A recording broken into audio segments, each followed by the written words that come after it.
So here's the deal, guys. I don't normally record anything for holidays that I didn't create. Mostly because I just don't have the time for it, or many other people all across the internet have said it better than I could have. But with the way things have been going lately, I think I'm going to make an exception. Because the state of trans violence in the country in which I live, the United States of America, is reaching a incredibly disturbing height. Now, if you've been watching the news over the past few years, I don't need to tell you that things are bad for trans people. You already know. So, instead of doing that, I want to take a minute today to talk about my own experience as a trans person and my own thoughts about visibility and what it means for us during these times. Now, as usual, I'm just kind of recording off the cuff here, so don't judge me too harshly. Writing a script about something like this is potentially even more stressful than trying to write down one of my meditations, because it's just such a personal topic that's so close to my heart and so close to my experience as a person that I think that if I tried to come up with something formal for today, I think I would just get paralyzed and not do it because, the brain is weird. I've identified as non-binary for more than a decade at this point. I think I probably started having that awakening sometime around age 20, 21, something like that. I was already an adult, but I was a young adult, and because of things that had happened to me earlier on in my life, I was kind of lagging behind my peers as far as figuring out who I was and who I really wanted to be. I remember going over in my head a million times about whether this was a real thing, right? About whether I, actually didn't want to be a woman, or if I was just finding a new way to escape from the way that my body made me feel, which at that point in my life I was largely blaming on things like my weight, my way of dressing, which has, let's be real here, guys, I've never been a fashion person. I've never been good at performing any kind of aesthetic in the way that so many people of my generation did. Even when I was identifying myself as one of the emo kids, I never really had the patience for any of the makeup or the fluffy hair, and I always thought that those were my major flaws. And when I was younger, I thought that that's where my negative feelings about myself came from. That, maybe I was just self-conscious because I didn't think I was good enough. I didn't think I looked like other people. Which is not to say that those things weren't part of it, in a way. We all look back on pictures of ourselves, 10, 20 years ago and go, oh my god, why did I think wearing that was a good idea? Why did I think that hairstyle was a good idea? Did I take a shower that day? We all have opinions about our younger selves, let's say. But as time went on, I started noticing that even when those things that I thought were the problem got better, even when I started losing weight because I was going to the club with my friends, even when I started wearing makeup correctly this time, even when I thought I was doing everything right and people found me attractive, or at least cute, the feeling didn't go away. And that was weird to me. And finally, the thing that broke through my head and made me really think about it was a role-playing game that I played. I know, it's a dime a dozen story, right? Well, we played this game, and for reasons that I won't get into, it was the early internet, let's just put it that way. I was playing a self-insert character that contractually was obligated to be the opposite gender of myself. So I did. And as I was playing that character, something weird happened. I realized that when my friends, as their own little self-insert characters, would interact with this non-female version of myself that I had created for this story, I just felt better. I don't know that I could ever describe it to somebody who hasn't felt it, but that feeling that you get when someone finally interacts with you and you can just tell that they're talking to you and not like some fake mask that you've projected. That's everything. First time I felt that, I didn't have a name for it. I was just honestly really confused. I wondered, is this just an ego thing? Do I feel better because my fake persona is more attractive than me or something? I sat there and I went through millions upon millions of thoughts about how I could possibly be making this up, right? And I didn't tell my friends at first. I was running with a very mixed crowd back then, and quite a few people in our little group thought that 4chan jokes were really funny. Let's just put it that way. If you don't know what 4chan is, don't look it up. Let's just say the most horrible people on the internet. And I figured if I voiced any gender stuff that the conversation wouldn't be any fun for me. So I kept it in and I shoved it down for a little while, but after that day I started experimenting with the way that I presented myself. I changed my little online avatars so that people wouldn't immediately clock me as a girl. I started dressing more masculine again out in the real world, which I had done for a lot of my teenage years already, but I tended to go back and forth between dressing in a way that was comfortable for me and getting self-conscious and then trying to overperform, attractive female aesthetics to, I guess, get attention. It never worked. But I always tried. But I started going back to what was comfortable, the sort of things that I did, and the sort of ways that I acted back before I was, out in public as an adult and having to kind of conform to a certain role to get by and get a job and such. And there just came a point where, I couldn't really argue with it anymore, right? Every time that I was Ren, later to become Auren, as in Auren Stormriver, the name you're probably seeing on the screen right now, I felt a whole hell of a lot better than I did as my previous screen name. When people talked to me under that name, I felt like they were actually talking to me. Like they were actually seeing me.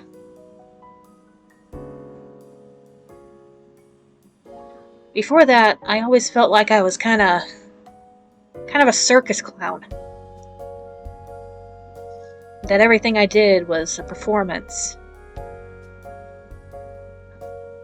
Like, the only way that I would ever get a little bit of sympathy or friendship or anything was to be this character that was funny and that people liked because she was a bossy girl on the internet, and, you know, there's a certain demographic of mostly young men that are really into that.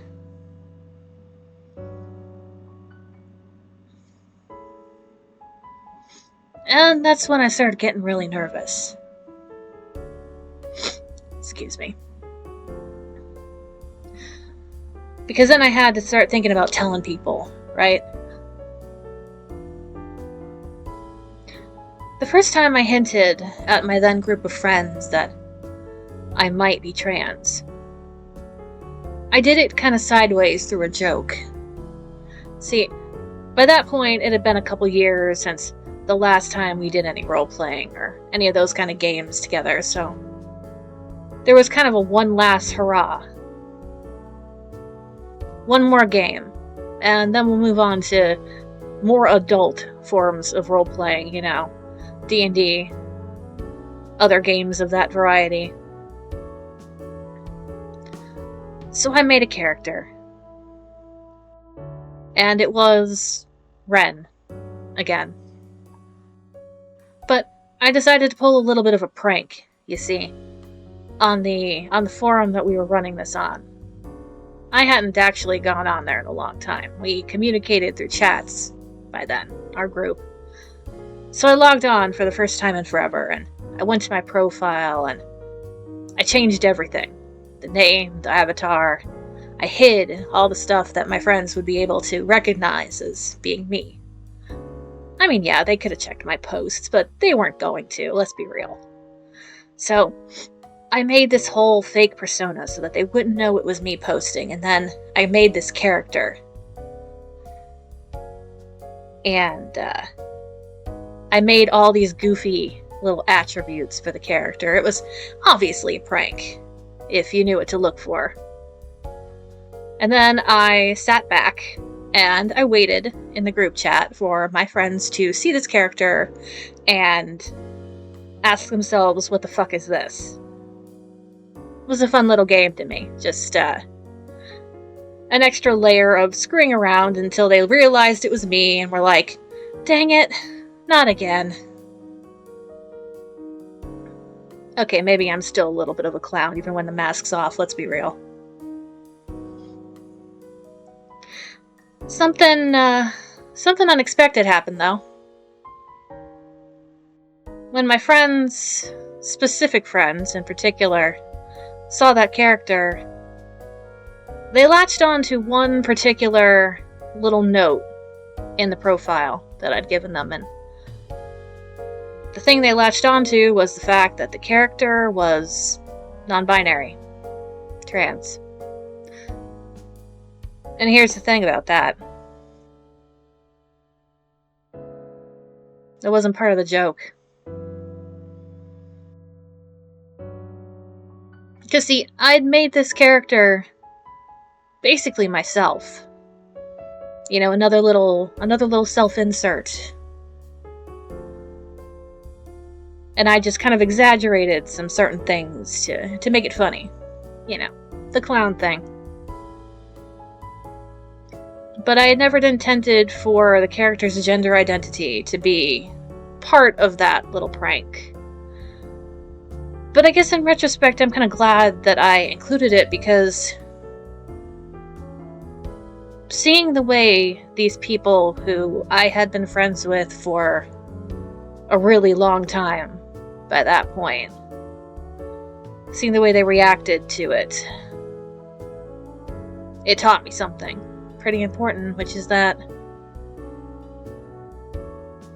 when you're not honest about who you are, you don't attract the right friends. You might attract people who you nonetheless share a lot in common with, and you can go on like that for a while and think that everything's okay, but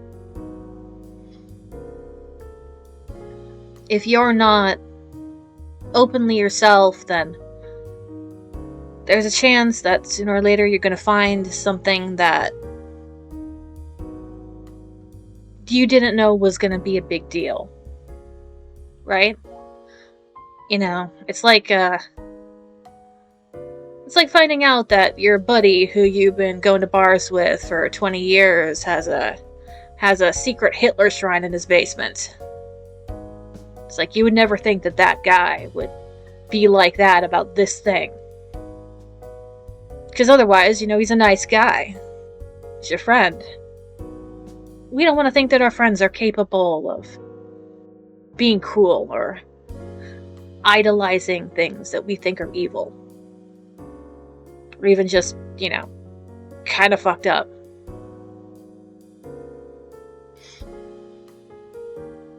And I remember when after that happened, I was quiet for a while.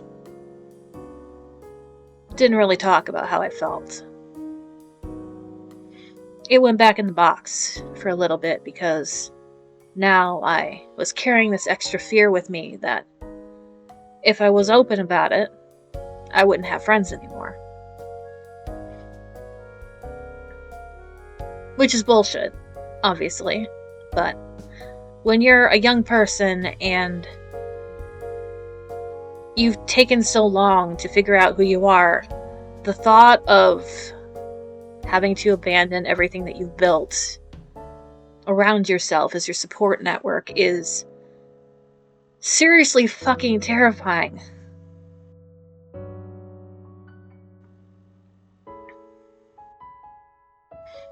As things tend to go, though, you know, that stasis couldn't last forever. About a year and maybe some change after that incident happened, the friends in question took a turn for the even worse, and the analogy about the Nazi basement became kind of a reality, let's say. So one day I just decided I had enough, and I left the group chat. I made another one. I dumped all of the people who I thought were, you know, fairly cool about this into it. By this point, thankfully, another one of my very close friends had come out herself as trans. And so had my best friend from childhood. Which I guess brings us to the visibility thing, right?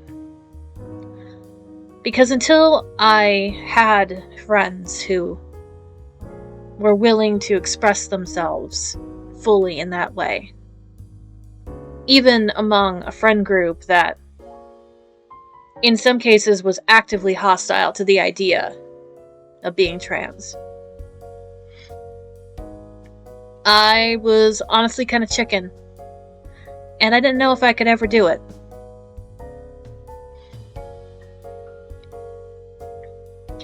And I wasn't happy. But then, you know, all that happened. Friends came out. I played Ren again. Back in 2016. In a game that said trans femme friend was running.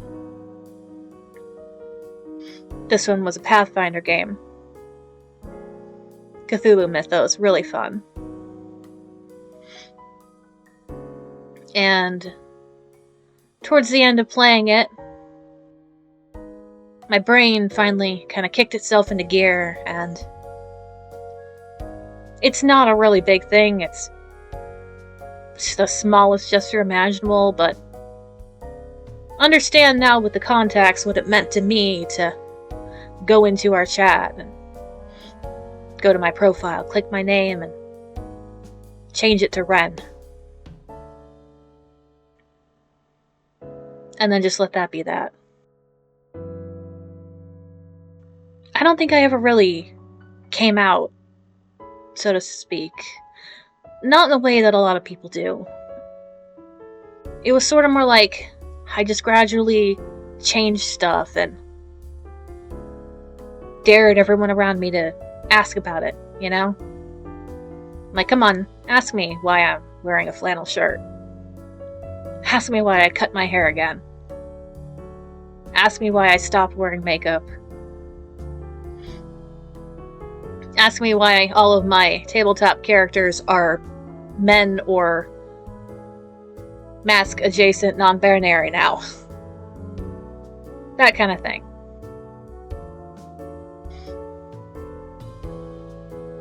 It's been a little bit more explicit in the last 5 or so years, because now I feel comfortable talking about it. So we do talk about it, you know. When was the moment you realized that that character you were playing maybe wasn't a character? That maybe it was you.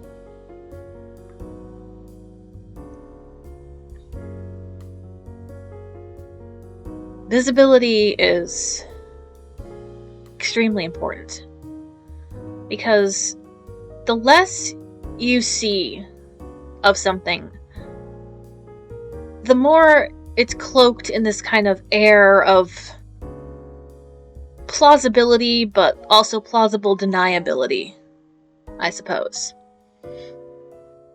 Like, yeah, people say that this exists, but if you don't see it, your mind kind of doesn't want to register that it's an option. Here in America right now, there are people who are trying to weaponize that concept, right? The idea of removing trans people from all walks of daily life. That exists because they think that if they erase us, there won't be more of us. But those people don't understand that's not how it works. I was always non-binary.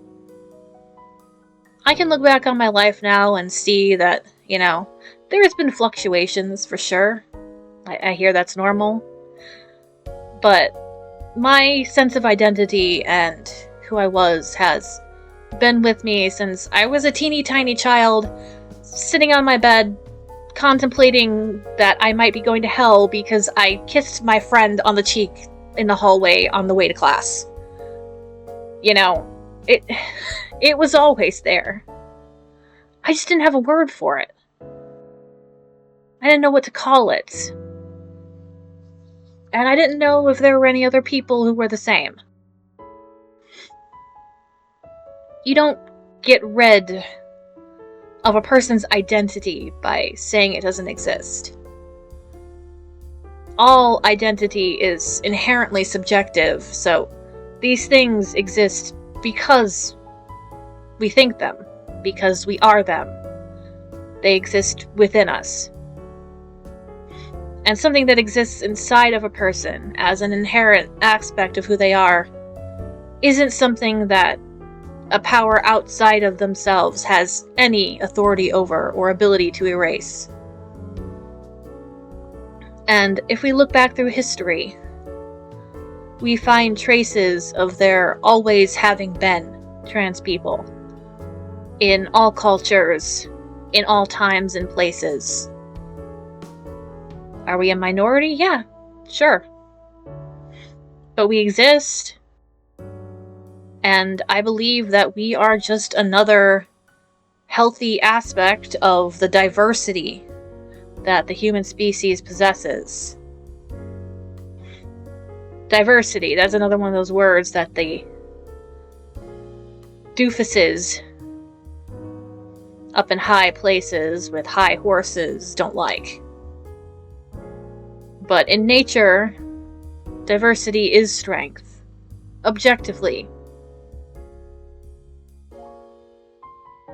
Especially in a species with such a large population, if you don't have diversity, what you have is a weak species that will die off very quickly if their environment changes too much.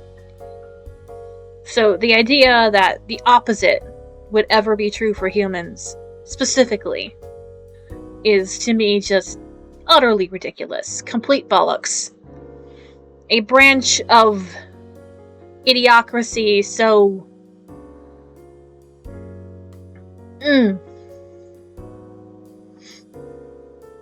I have nothing to compare it to that wouldn't be an insult to what I'm comparing it with.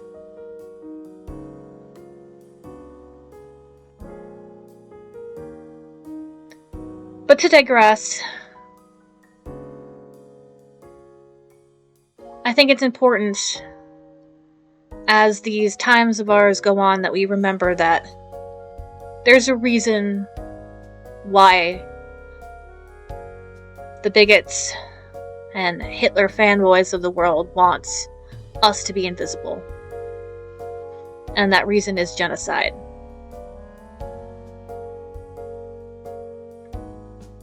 And while it's true that many of us might have to hide ourselves for a while, for the sake of survival, those of us who have the circumstances and the privilege to be visible should consider that, because I don't know where I'd be today without the wonderful friends and community members and celebrities and everyone who came out and was so unapologetically themselves in a world that was sometimes actively hostile to that.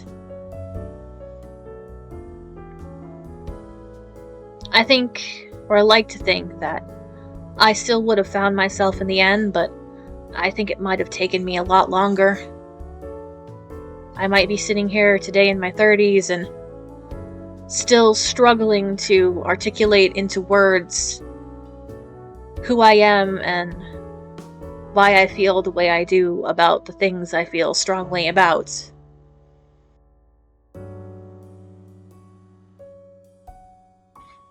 But because of those people, I can sit here and I can say, yeah, hi, I'm Ren.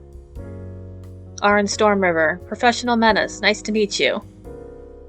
My pronouns are they, them. Sometimes he, him when I'm feeling fancy.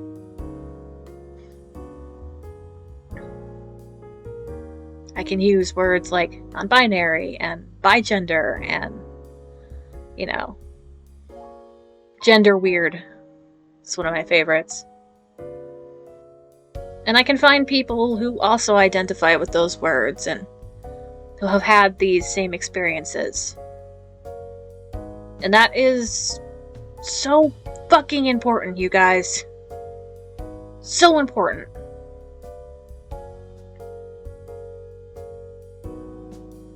And I want all the people in the world who are struggling to be able to find that. Be able to find themselves. So, on the Transgender Day of Visibility this year, I want to say, here I am. If you don't like it, it's not my problem. Because I'm not you. And you have no power over me.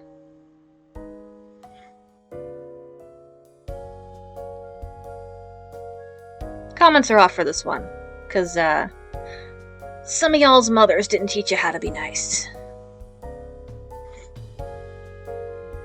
Have a good day, everybody. Hug your relatives. If you have the means, give your local trans person $20 for a pizza. See you next time.